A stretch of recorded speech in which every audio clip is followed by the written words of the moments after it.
चलिए तो हेडिंग डालेंगे, आज का टॉपिक है हमारा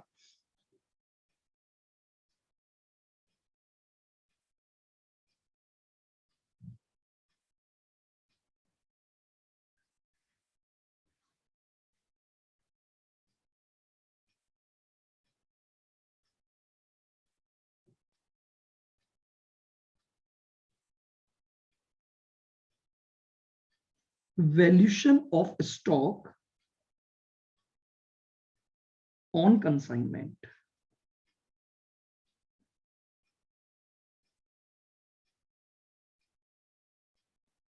ऑन कंसाइनमेंट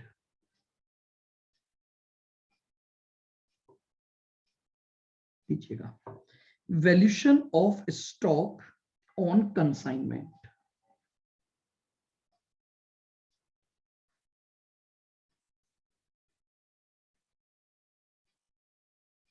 चलिए इसमें थोड़ा सा पहले लिखेंगे,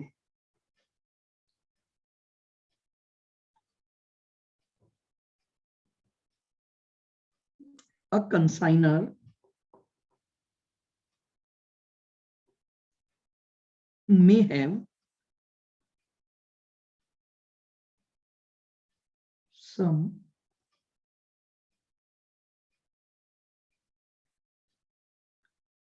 incomplete consignment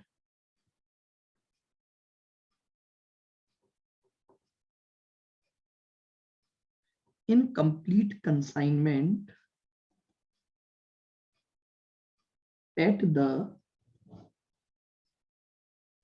end of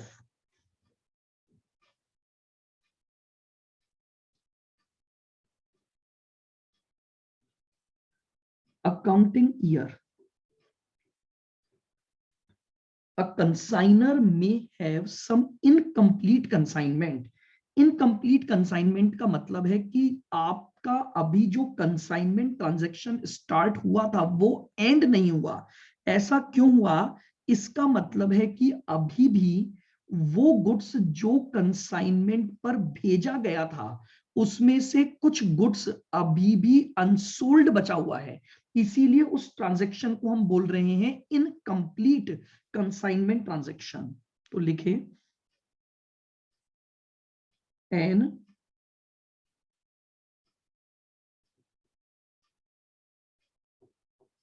incomplete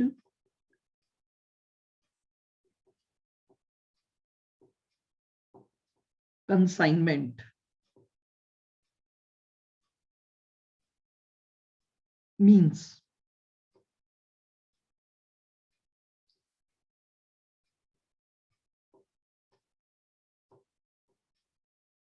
that there are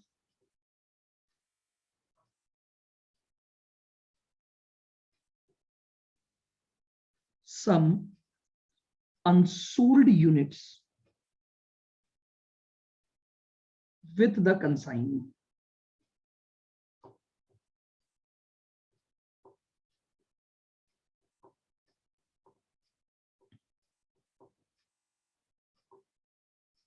With the consignee, that there are some unsold units with the consignee.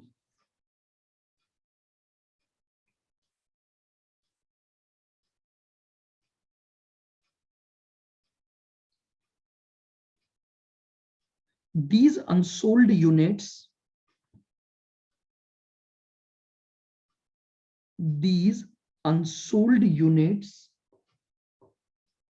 are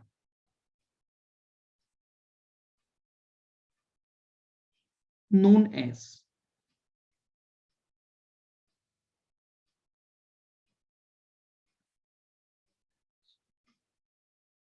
closing stock on consignment.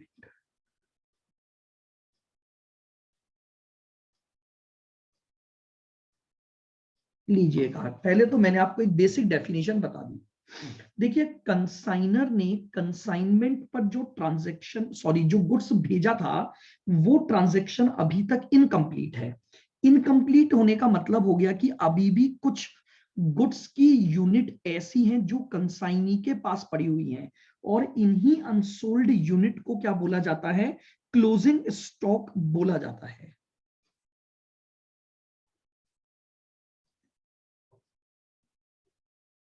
लिखें।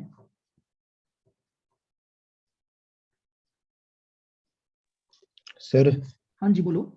सर जो क्या नाम है, कंसाइनी ना, कंसाइनी हाँ कंसाइनी के पास माल बच गया, मतलब बिना बिके रह गया, वही हो गया ना अनसोल्ड। वही हो गया, बिल्कुल बिल्कुल।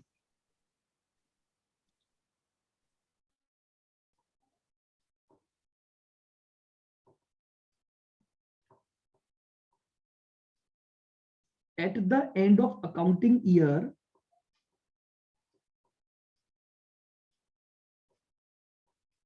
consignor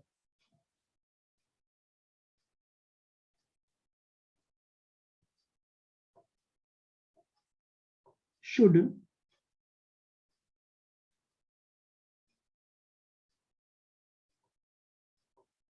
value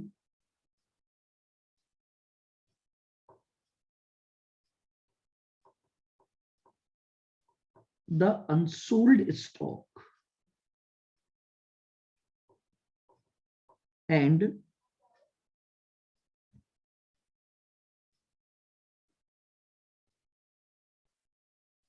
credited to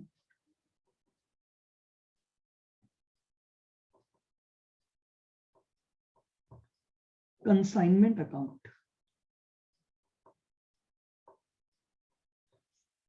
eight the end of the accounting year consignor को उसकी वैल्यू निकालनी चाहिए और उसे कंसाइनमेंट अकाउंट में दिखानी पड़ती है।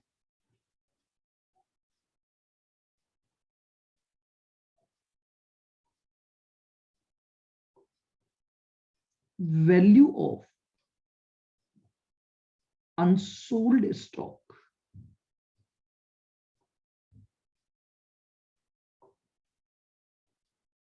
should be lower of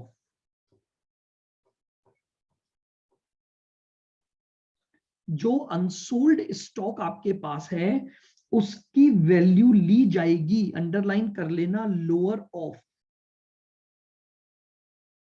A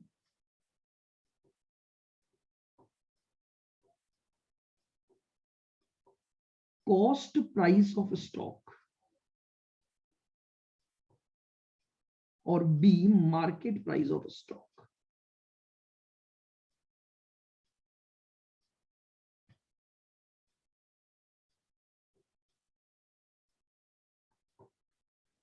unsold stock का जो वैल्यूशन किया जाएगा वो दोनों में से लोअर वैल्यू पर किया जाएगा, या तो उस स्टॉक की जो कॉस्ट है या फिर उस स्टॉक की आज जो मार्केट प्राइस या उसकी आज जो रियलाइजेबल वैल्यू चल रही है। यानी मुझे दो चीजें कैलकुलेट करनी है, कॉस्ट प्राइस और मार्केट प्राइस। तो मार्केट प्राइस तो मुझे गिवन होगी, मुझे अल्टीमेटली जो निकालना है वो कॉस्ट प्राइस निकालनी है। और अगर क्वेश्चन में मार्केट प्राइस अवेलेबल नहीं होगी तो हम ये अज्यूम करेंगे कि कॉस्ट प्राइस पर ही वैल्यूशन हो रहा है। लेकिन according to the accounting rule unsold stock का जो वैल्यूशन है वो इन दोनों में से हमेशा लोअर वैल्यू पर होता है। यानी मुझे दो वैल्यू ढूंढनी पड़ेगी, एक जो अनसोल्ड स्टॉक है उसकी कॉस्ट प्राइस और दूसरा जो अनसोल्ड स्टॉक है उसकी मार्केट प्राइस। और इन दोनों को कंपेयर करूंगा और दोनों में से जो भी लोअर होगा मैं उस लोअर वैल्यू पर क्या कर लूंगा, स्टॉक को रिकॉर्ड कर लूंगा। आइएगा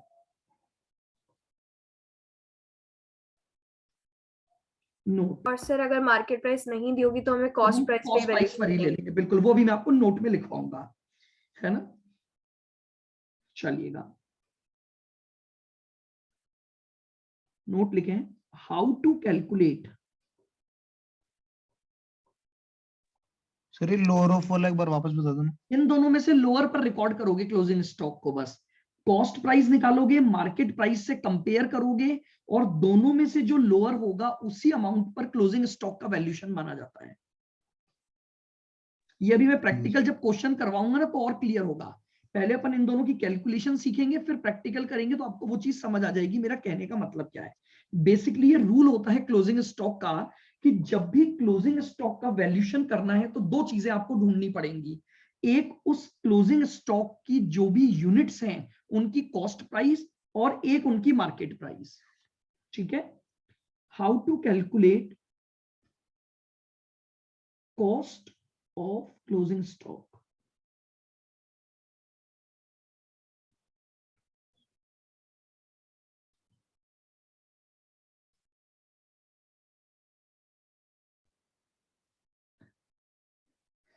चलिएगा, सबसे पहले मैंने लिया कॉस्ट ऑफ गुड्स सेंट, जितनी वैल्यू का माल भेजा गया उसकी मैंने कॉस्ट प्राइस ले ली। इसमें प्लस करूंगा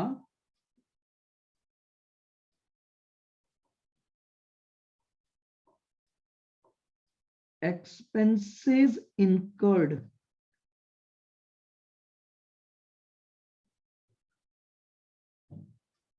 बाय कंसाइनर। सीधी सी बात है, देखो मान लो फॉर एग्जांपल मैंने कंसाइनमेंट पर माल भेजा, तो पहले तो मैं उसको खरीद के लाया, तो मान लो 1,00,000 रुपए में मैं उसको खरीद के लाया। अब जब मैं उस माल को कंसाइनी के पास भेजूंगा तो क्या मुझे खर्चे करने पड़ेंगे कि नहीं करने पड़ेंगे? Yes sir. करने पड़ेंगे। तो क्या मेरे माल की कॉस्ट बढ़ गई कि नहीं बढ़ गई? यस सर, बढ़ गई। तो मैंने उन एक्सपेंसेस को यहां पर ऐड कर दिया। कंसाइनर माल को भेजने के समय जो भी खर्चे करेगा वो सारे खर्चे मैं उस गुड्स की वैल्यू में ऐड कर दूंगा। सर जैसे कि ट्रैवलिंग एक्सपेंसेस जिसके थ्रू बिल्कुल भेज दिए होंगे, जैसे हो गया फ्रेट,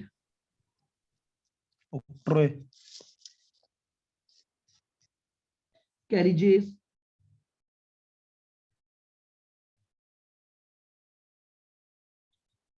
लोडिंग और unloading charges,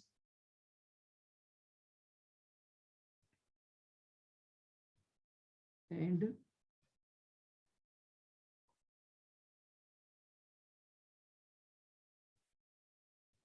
unloading charges. Insurance करवाना पड़ सकता है उसे, तो आपके इंश्योरेंस चार्जेस हो गए।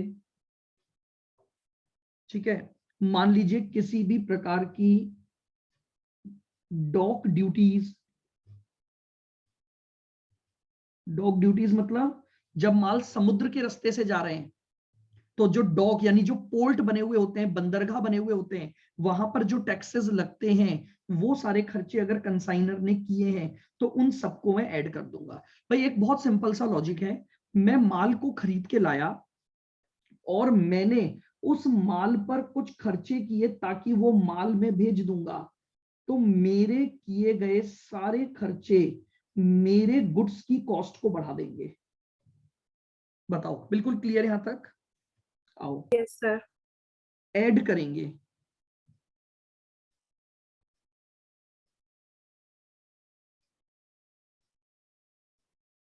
कंसाइनीज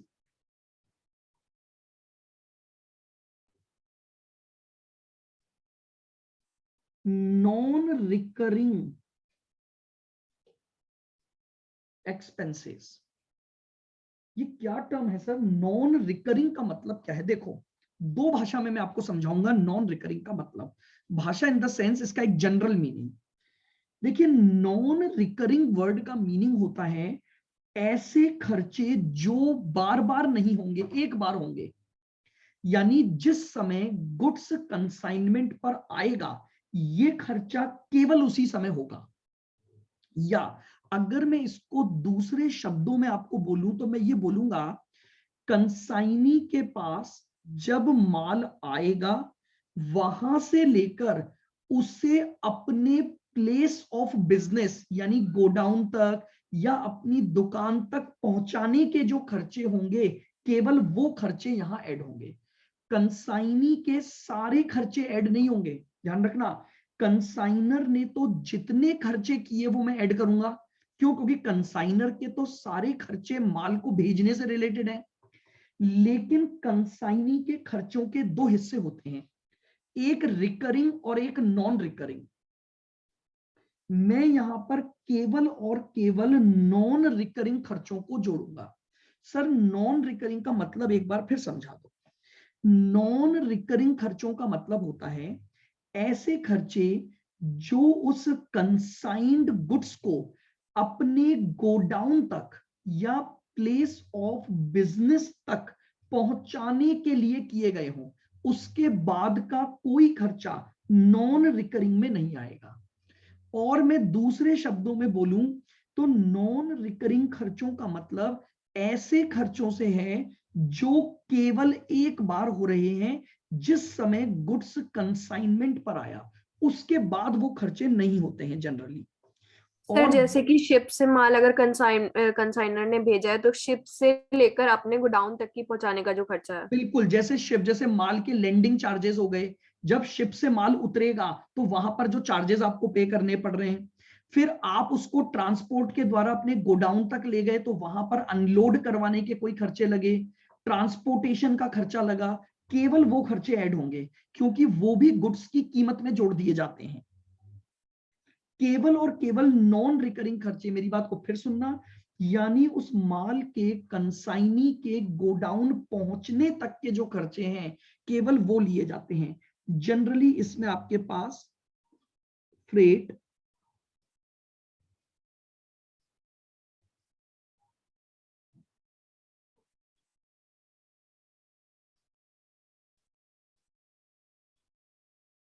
लैंडिंग चार्जेस,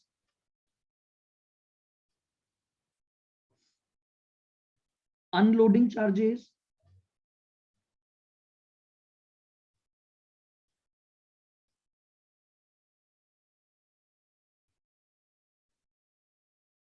ठीक है, यानी जो भी नॉन रिकरिंग खर्चे किए गए हैं कंसाइनी के, केवल उनको ऐड करोगे बस।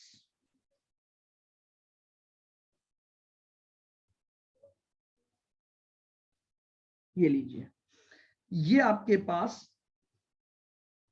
टोटल कॉस्ट आ गई।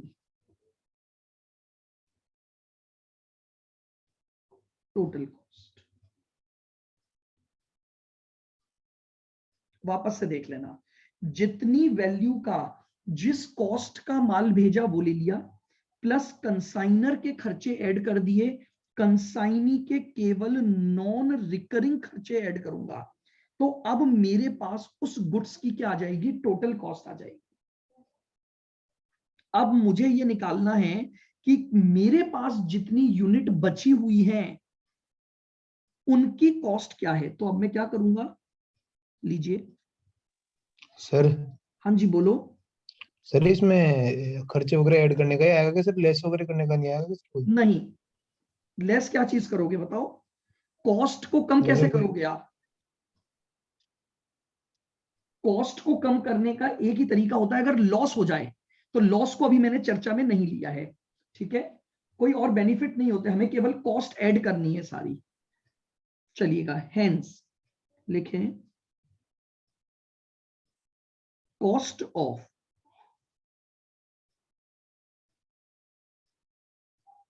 Units unsold is equal to total cost divided bye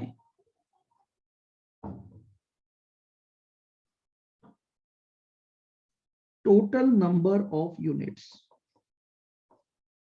जानते हो इससे कॉस्ट पर यूनिट आ जाएगी। अगर टोटल कॉस्ट को टोटल नंबर ऑफ यूनिट से डिवाइड करूंगा तो क्या आपके पास ये कॉस्ट पर यूनिट आ जाएगी? Yes sir. और कॉस्ट पर यूनिट को मल्टीप्लाई कर दोगे अनसोल्ड यूनिट से,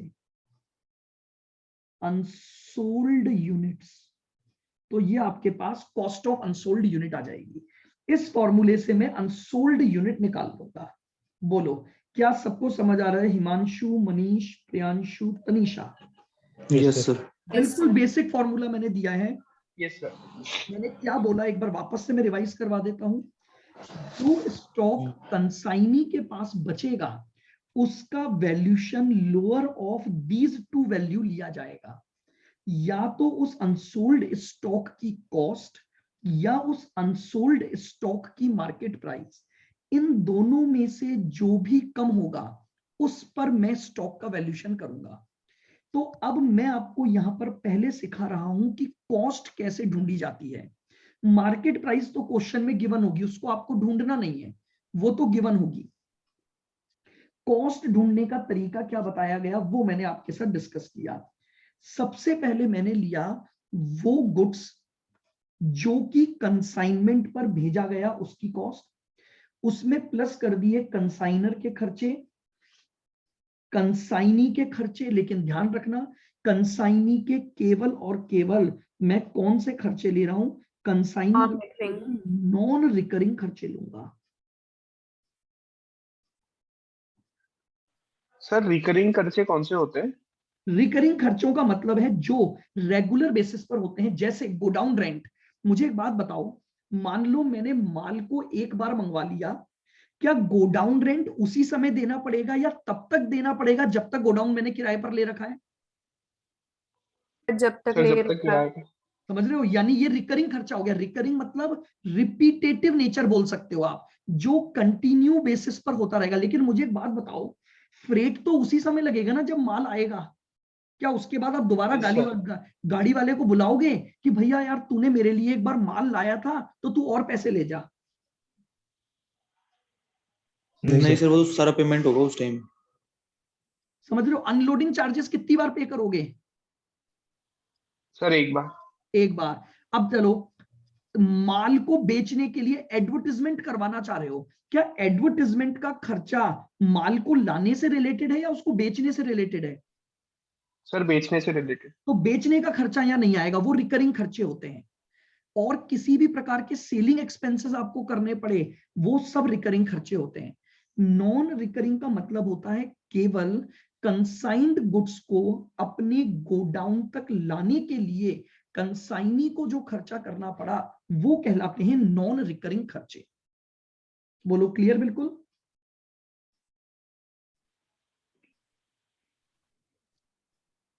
तो लीजिए, ये मेरे पास जो अनसोल्ड यूनिट है उसकी क्या आ गई, कॉस्ट आ गई।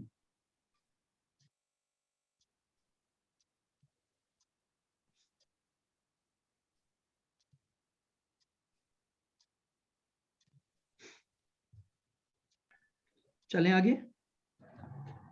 आइए। Yes sir. सर एक बार नॉन रिकरिंग वाला सर एक बार दोबारा बता देते। हाँ, नॉन रिकरिंग खर्चों का मतलब होता है ऐसे खर्चे जो बार बार नहीं होंगे। रिकरिंग का मतलब होता है बार बार या रिपीटेटिवली होने वाले खर्चे। और नॉन रिकरिंग का मतलब होता है केवल वो खर्चे जो एक बार उस समय होंगे जब आपका गुड्स कंसाइनमेंट पर आएगा। इन्हीं को हम ओके सर। बोलते हैं खर्चे जो किए जाएंगे गुड्स को कंसाइनी के गोडाउन तक लाने के लिए। उन खर्चों को हम बोलते हैं नॉन रिकरिंग खर्चे। ठीक है? यानी केवल एक बार होंगे। कोई भी खर्चा आपको दिया जाए तो उसका नेचर देखो, क्या वो खर्चा उस समय हो रहा है जब आप कंसाइनमेंट वाले माल को अपने पास तक लेकर आ रहे हो, या उसके बाद हो रहा है। बस ये समझ लो आप, कोई भी खर्चा जो आपको दिया जा रहा है उसको चेक कर सकते हो आप, क्या वो खर्चा उस पॉइंट पर हो रहा है जब आप उस माल को अपने पास तक ला रहे हो, या वो खर्चा माल के आपके पास आने के बाद का खर्चा है। अगर माल के लाने तक का खर्चा है तो वो नॉन रिकरिंग है, और अगर उसके बाद हुआ तो वो रिकरिंग है। रिकरिंग खर्चे यहां नहीं आएंगे, यहां केवल ऐड होते हैं नॉन रिकरिंग खर्चे। ये लीजिए, ये मेरे पास क्या आ गया नाउ। अब अगर मुझे मार्केट प्राइस ढूंढनी है, ये तो मैंने आपको हाउ टू कैलकुलेट कॉस्ट लिखवाया, लिखे नोट नंबर 2।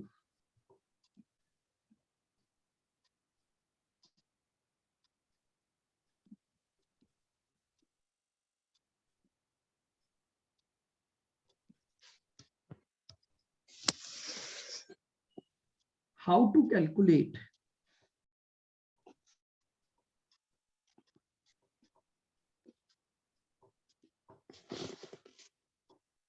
मार्केट प्राइस, या इसको एक और नाम दिया जाता है net realisable value.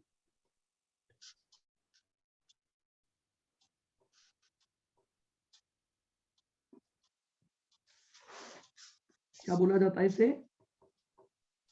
NRV. How to calculate market price या एनआरवी। तो देखो एक सर बहुत ये तो आपने बताया ना दी होती है, क्या चीज, आपने बताया ना ये तो दी होती है। हाँ बिल्कुल दी हुई होती है, मैं भी वही लिखूंगा। लेकिन कैसे पता लगेगा कि इस वैल्यू को आपको, हो सकता है ना वो डायरेक्ट अमाउंट के तौर पे न दे आपको, तो इसलिए यस आपको बता रहा हूं कि इन केस अगर कोई स्पेसिफिक पॉइंट आए। तो मुझे एक बात बताओ, मार्केट प्राइस का मतलब आप क्या समझते हो, बताओ जरा, what is the meaning of market price. Sir selling price. Market में जिस प्राइस पे, बहुत बढ़िया, दोनों जनों ने बहुत सही आंसर दिया, सेलिंग प्राइस या मार्केट में जिस प्राइस पर जाता है, बहुत बढ़िया आंसर। तो अगर मुझे मार्केट प्राइस देखनी है तो मैं क्या बोलूंगा, एस्टिमेटेड सेलिंग प्राइस।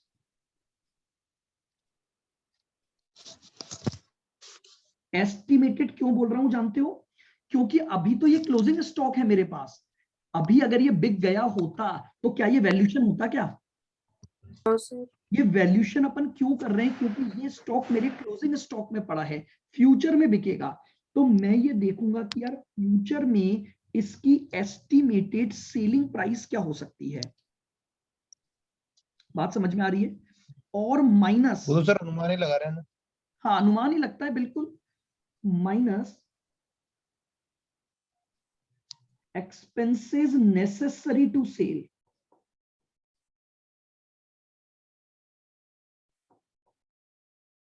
और बेचे जाने के लिए कुछ खर्चे करने पड़ जाएं, necessary to sell. For example advertisement. नहीं, एडवर्टीजमेंट नेसेसरी टू सेल नहीं होता है। एक बात बताओ, क्या एडवर्टीजमेंट के बिना प्रोडक्ट नहीं बिकते क्या।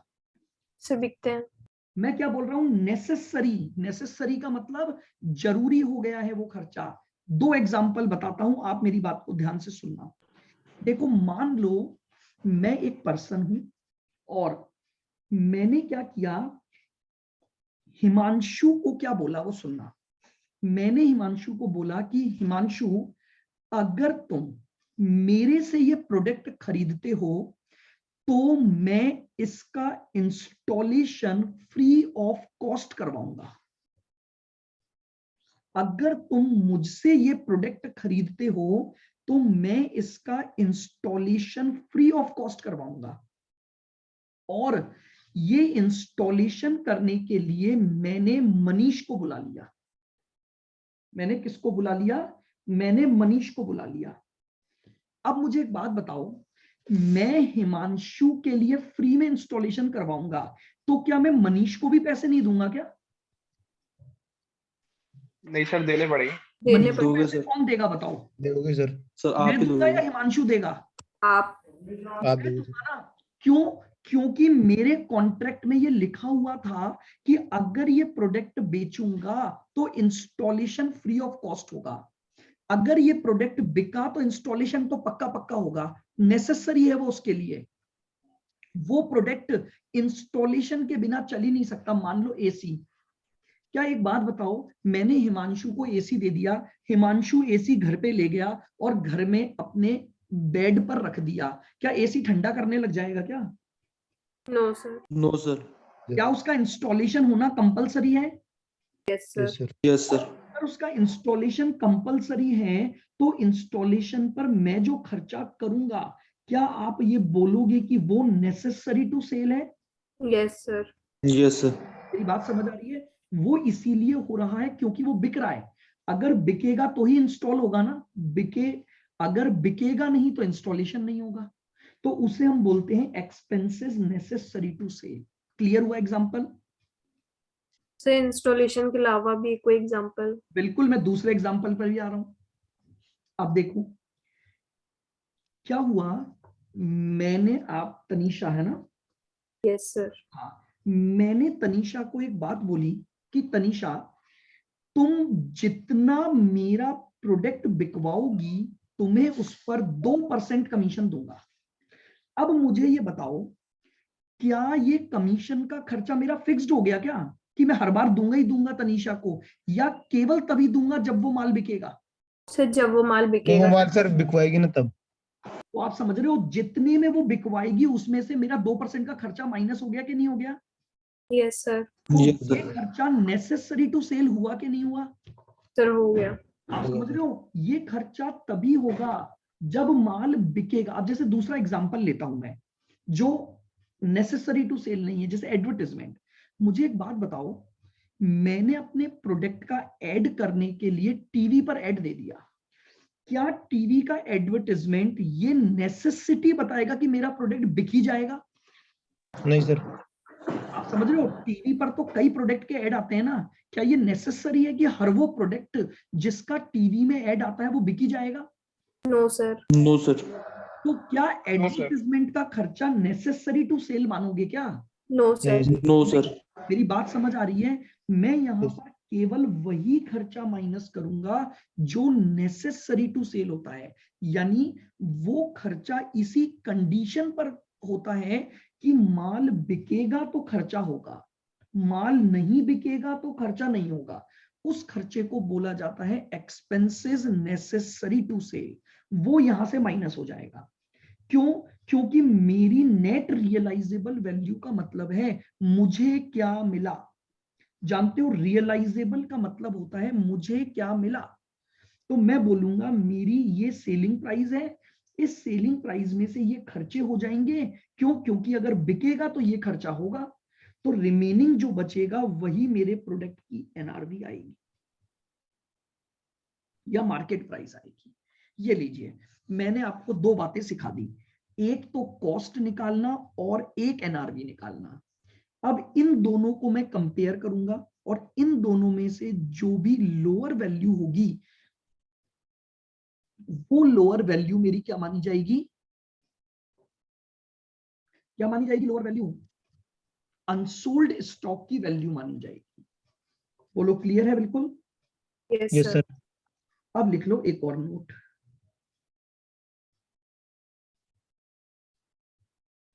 लिखो इफ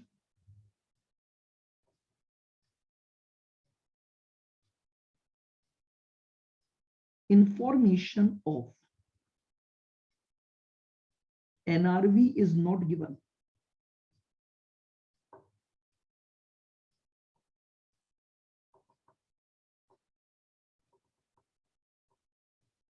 then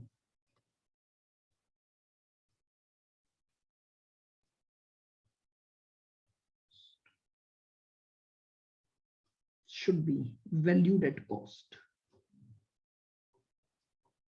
ये मत बोल देना कि एनआरवी नहीं दे रखी है तो जीरो हो गई, तो जीरो तो कम होता है तो जीरो पर वैल्यूएशन कर लेंगे। आप समझ रहे हो?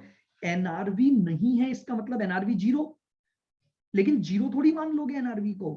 हम ये बोल रहे हैं कि चूंकि एनआरवी गिवन नहीं है, इसका मतलब हम एस्टिमेट नहीं कर पा रहे हैं। तो कोई बात नहीं, नहीं कर पा रहे तो हम एक जनरल अजम्पशन पर काम करेंगे कि अगर एनआरवी को नहीं ढूंढ पा रहे हो तो stock should be valued at cost. Stock का जो वैल्यूएशन होगा वो किस पर कर दिया जाएगा? स्टॉक का वैल्यूएशन कॉस्ट पर हो जाएगा। बताइए, क्या यहां तक की पूरी बात क्लियर है? ये मैंने आपको पूरा पूरा वैल्यूएशन सिखा दिया स्टॉक का, कि अगर आपके पास कोई भी अनसोल्ड स्टॉक बच रहा है तो उस अनसोल्ड स्टॉक की वैल्यू कैसे निकालोगे। क्योंकि जब तक ये स्टॉक की वैल्यू नहीं निकालोगे ना, कंसाइनमेंट का प्रॉफिट नहीं निकाल पाओगे। क्यों? क्योंकि क्रेडिट साइड में, कंसाइनमेंट के अकाउंट के क्रेडिट साइड में क्लोजिंग स्टॉक भी तो लिखोगे। तो क्लोजिंग स्टॉक का वैल्यूएशन इस तरीके से किया जाएगा, कॉस्ट और market price which ever is lower.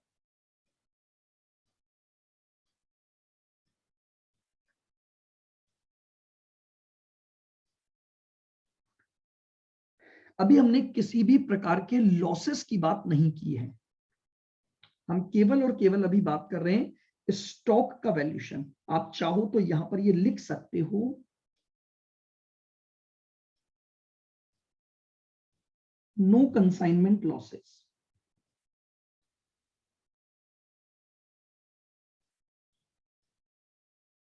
क्योंकि अगर लॉसेस होंगे तो वैल्यूएशन चेंज हो जाएगा, क्योंकि लॉसेस होंगे तो क्वांटिटी पर भी फर्क पड़ेगा और वैल्यू पर भी फर्क पड़ता है। तो इसलिए अभी जो मैंने आपके साथ बात की, कि वैल्यूएशन ऑफ स्टॉक करना है, नो कंसाइनमेंट लॉसेस, हमारे कंसाइनमेंट ट्रांजैक्शन पर किसी भी प्रकार का कोई लॉस नहीं हो रहा है। अब आप मुझे बताएं, आपको यहां से रिलेटेड कोई पॉइंट पूछना है तो अब आप पूछ सकते हैं। बस एक ही रूल याद रखो, lower of to values cost और एनआरवी, और कॉस्ट कैसे निकालनी है वो समस्या, वो पॉइंट याद रखना है। कॉस्ट निकालने के लिए गुड्स की कीमत प्लस कंसाइनर के सारे खर्चे, क्योंकि कंसाइनर तो जो भी खर्चा करेगा वो माल को भेजने का ही करेगा, और तीसरा कंसाइनी के नॉन रिकरिंग खर्चे। इन तीन आइटम्स को लेकर आप जब अपने स्टॉक का वैल्यूएशन करोगे तो उसी को हम क्या बोलेंगे, cost of closing stock. Cost of Close. Stock. Closing stock.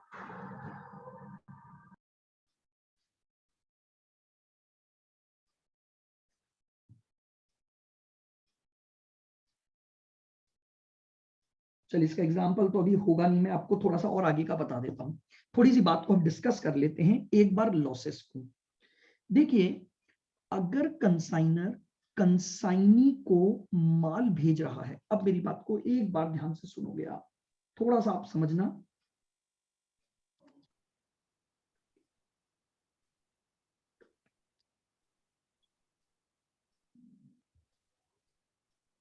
Losses on consignment,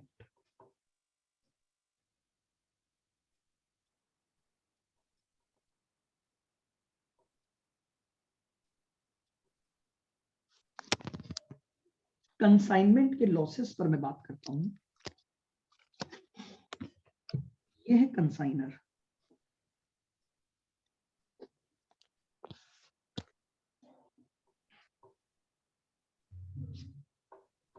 और यहां है कंसाइनी, दूर बैठा है बहुत।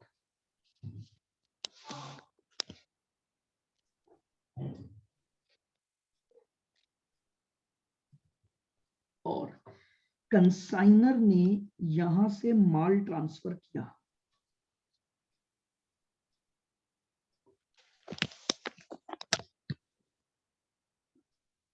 ये लो ट्रक में।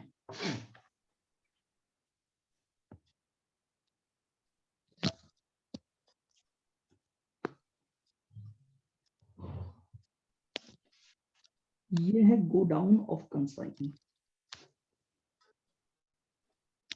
ठीक है, ध्यान से सुनना। ये माल जा रहा है, ये है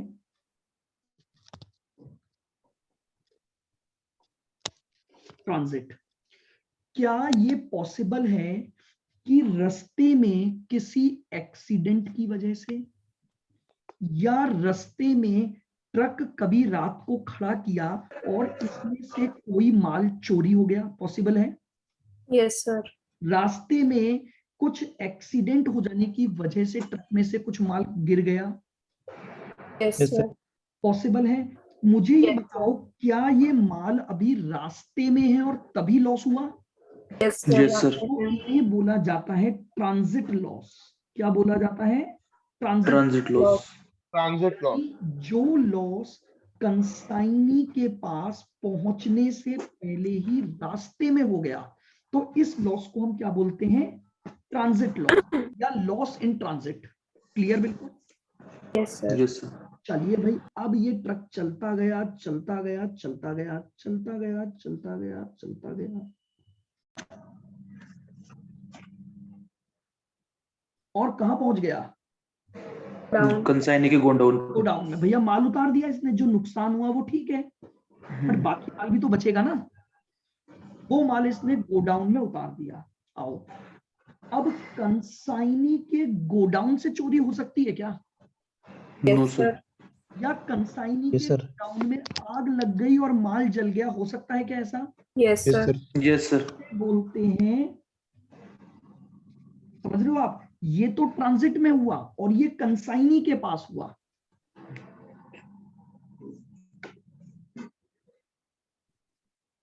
लॉसेस। सर, हाँ जी बोलो। ये जैसे रास्ते में ट्रक चल रहा है तो मान लो ट्रक में आग लग के फिर हो जाए तो? तो ट्रांजिट ही तो बोलोगे उसे। मैं ये ऑन दी वे। माल किस वजह से चल रहा है, मैं बोल रहा हूं उसका प्लेस ढूंढो, क्या लॉस गोडाउन में हुए या लॉस ट्रांजिट में हुए। अब ट्रांजिट में होने की रीजन कई हो सकते हैं, एक्सीडेंट, आग लग जाना, चोरी हो जाना, पानी, बारिश आ गई, बारिश की वजह से खराब हो गया, ट्रक पानी में बह गया, कोई भी रीजन हो सकता है। मैं बोल रहा हूं क्या ढूंढना है, किस प्लेस पर लॉस हो रहा है। अगर लॉस रास्ते में हो रहा है तो उन लॉसेस को क्या बोलोगे, transit loss. Transit loss. Transit loss. और अगर लॉसेस तब हो रहे हैं जब माल गोडाउन में पहुंच चुका है। बात आ रही है समझ में, लॉसेस तब हो रहे हैं जब माल कंसाइनी के गोडाउन में पहुंच चुका है, तो उसे बोल रहे हैं लॉसेस इन गोडाउन। तो दो तरह के लॉसेस पर मैं चर्चा करूंगा, एक तो चर्चा होगी ट्रांजिट लॉस पर और एक चर्चा होगी लॉसेस इन गोडाउन पर। बात समझ में आई? Yes sir.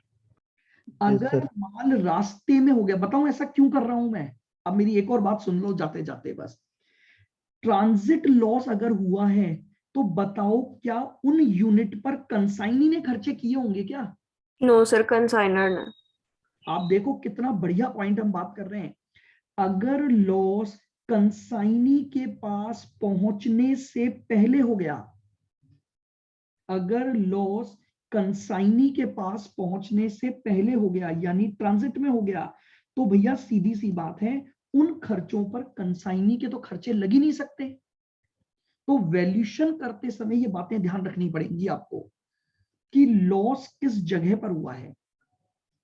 अगर ट्रांजिट में हुआ है तो किस तरह से आप बात करेंगे, और गोडाउन में हुआ है तो किस तरह से। क्यों? क्योंकि जब आपके पास क्लोजिंग स्टॉक का वैल्यूएशन आएगा तो उसमें ये लॉसेस का पॉइंट भी डालेगा वो। तो इसलिए आपको बहुत ध्यान से मेरी बातों को समझना है। तो मैं आपको समझाऊंगा ट्रांजिट लॉस के केस में ट्रीटमेंट क्या है और लॉसेस इन गोडाउन के केस में ट्रीटमेंट क्या होंगे। बस आपको अभी इतना समझ में आना चाहिए कि कौन सा लॉस ट्रांजिट लॉस कहला रहा है, यानी वो कब हुआ होगा, कहां से कहां तक के बीच में हुआ है, और उसके बाद गोडाउन के लॉसेस क्या हुए हैं।